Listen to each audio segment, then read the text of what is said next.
My name is Harper Quinn. I'm 34, a senior art director at a Chicago ad agency. 3 years ago, Cole and I bought our dream loft in the West Loop. Exposed brick, 14-foot ceilings, a corner I turned into my painting studio with Northlight, and a rooftop deck I fought tooth and nail to get approved. Cole's construction company renovated the entire building, so he called it his baby. His parents, Diane and Gary Walsh, from suburban Naperville, started harmless enough. Sunday dinners, the occasional Bears game. Then it was every weekend. Then every weekend turned into, we'll just crash here, traffic's murder. Diane rearranged my kitchen cabinets for better flow. Gary parked himself on my couch with the volume at 73 and the thermostat at 78. My studio slowly filled with their overnight bags, orthopedic pillows, and a mini fridge for Gary's Michelob Ultra. I tried talking to Cole. Maybe we keep one weekend a month just for us? He laughed. Babe, they're family. You're being dramatic. Then came the Tuesday I came home from work and found 4 massive suitcases blocking the front door like they'd been there forever. Diane was already wearing my favorite silk robe, brewing her chamomile in my kitchen. Hope you don't mind, honey, she chirped. Gary's sciatica is acting up again.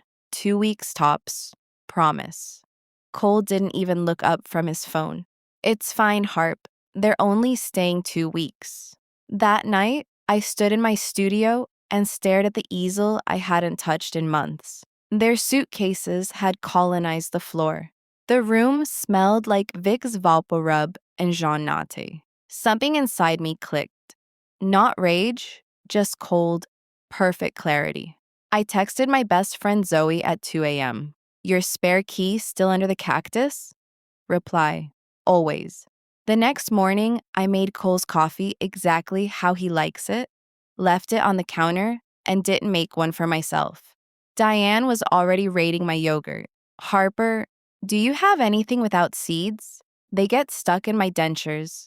I smiled, handed her plain Greek, and walked out. By day 10, the 2 weeks had become maybe through the holidays. Cole's exact words, they're already here. No point moving them. That night, I told Cole my mom had emergency surgery in Denver, and I'd be gone a few days, maybe longer. He kissed my forehead. Drive safe, babe.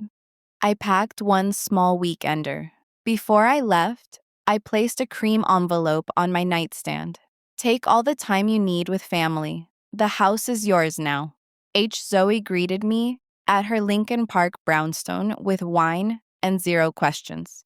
Back home, my absence lasted exactly 4 days before the real plan kicked in. Day 5, a white moving truck pulled up at 7 a.m. Diane spotted it first. Oh, Harper must have ordered furniture. 2 guys in Quinn Creative relocation shirts, Zoe's cousin's company, started unloading brand new pieces. A king bed with orthopedic mattress, 2 lazy boy recliners, a 75-inch TV, boxes labeled Diane and Gary, permanent residents. Diane opened the door, confused. The foreman handed her a clipboard. Delivery and full install for Diane and Gary Walsh. New primary residence, 1423 West Randolph Street.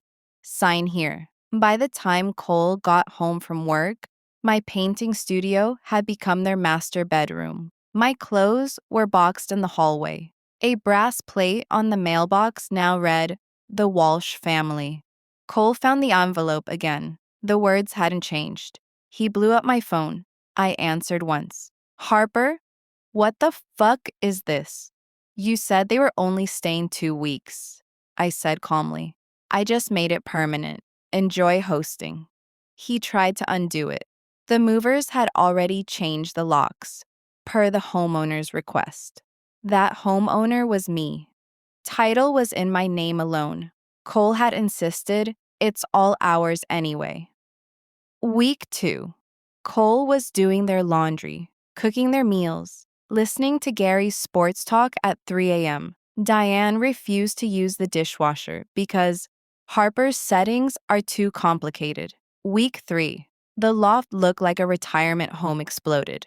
Takeout boxes, QVC packages, Gary's CPAP machine humming through the walls. Then the joint account overdrafted. I froze it. Cole's final text? I get it.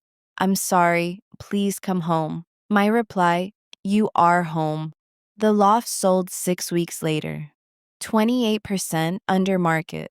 The listing photos were a horror show. Recliners in the living room. Diane's crochet blankets everywhere.